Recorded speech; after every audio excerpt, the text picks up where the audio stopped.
We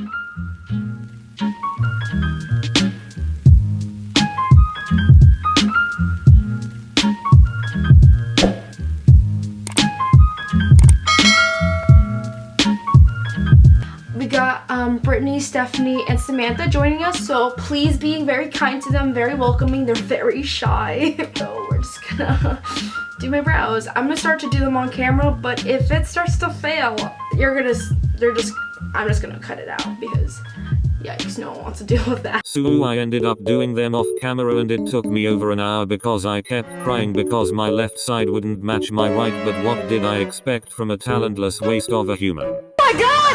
Oh jeez, oh my god! So, my eye makeup looked so bad that I had to go say my Hail Marys to try and save my soul from my ultimate demise. What you're about to witness may be disturbing. Viewer discretion is advised, and I may be just some computer talking, but click off now before it's too late. Oh my god! This looks so bad. Oh my god. If you know who the Warrens are, which I hope you do know who the Warrens are, the Warrens were these very famous investigators that lived in Connecticut, and they were very well known paranormal investigators. Well, if you keep repeating yourself, you'll definitely get your point across. They actually investigated the real Conjuring house, which is in Rhode Island. They also investigated on the Amityville house in New York, and they also investigated one of the infamous cases, the Annabelle doll. I'm not going to talk about the Conjuring too much because everyone and their mother knows about that, so I don't want to bore you with that. I do want to talk about Amityville just for a second. But the Amityville horror house, which if you're into the paranormal world, you'll know is probably one of the most infamous cases that kind of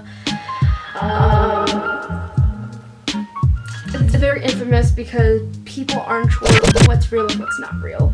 And when I say that, okay, so the story goes that the Lux family, they bought this house about 6 to 8 months after the DeFeos, who lived in there prior, their son killed the entire family and then swore up and down demons made him do it.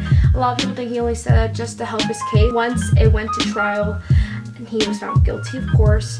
And then since the family was dead, they had no will or anything like that, the house went to the bank, and the bank obviously put it back to sale. The Lux family, they were looking for a house to buy, and then there's this beautiful house in this perfect neighborhood at a slasher price. And then they found out why it was such a good deal. Yikes. Even I can blend that temple better and I don't even have arms. What's your excuse? And it didn't bother them. They're like, you know what, like, this is our dream house, like, we need to get this house. They buy the house, and then about, I want to say, less than 30 days later, they ended up leaving the house, leaving all their belongings there, and they fled it. And they wrote a book about why they left their house, and they explained the horrors they faced there. And this book, Buck K, you fucking illiterate. this photo of this boy in the hallway that the Warrens captured, and there are no children present while they're conducting this investigation. So a lot of people think it was one of the sons or one of the children of the DeFeos that died in the house when the eldest son like killed all of them. Pretty scary. Now you're probably wondering, where's the controversy? Because there is major controversy when it comes to this case.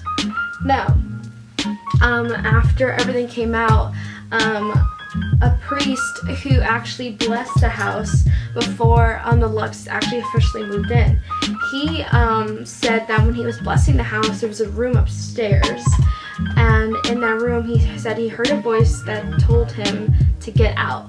So once he blessed the house and everything like that, he told them to not make that room into a bedroom or anything like that. So they turned it into like a sewing room.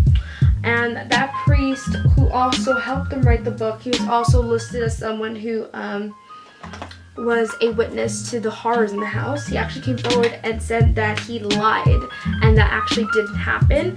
And the lawyer also came forward and said that the Lux and the lawyer actually had wine one day, and that they were worried about making payments on the house because it turned out they could not afford this house. And then the lawyer told them, what if we make up some wild stories saying it's haunted? That way you make tons of money, and then you can get rid of the house because they didn't want to live there anymore because they couldn't afford to live there. And that's how they ended up doing the whole hoax thing. If you couldn't tell, I was having some technical difficulties, so I am just gonna skip to where you can actually see me in focus mode. Hard for me. There we go. That took fucking forever. Let's see how long it takes for you to focus on my pretty face. It's not focusing on my face. Oh, I love this camera so much. Oh yeah, I love this lip gloss. Alrighty. More peeling? No, you threw up a little bit in your mouth? Okay, I understand. It's 1 in the morning. I have many places to be, of course. So I gotta go. I hope you guys are staying safe. Wash your hands, stay inside, just DoorDash and all those wonderful things. I love DoorDash. Anyways, guys, I hope you have a wonderful rest of your day or night, wherever the hell you are in the world. And I'll see you in the next one. Bye!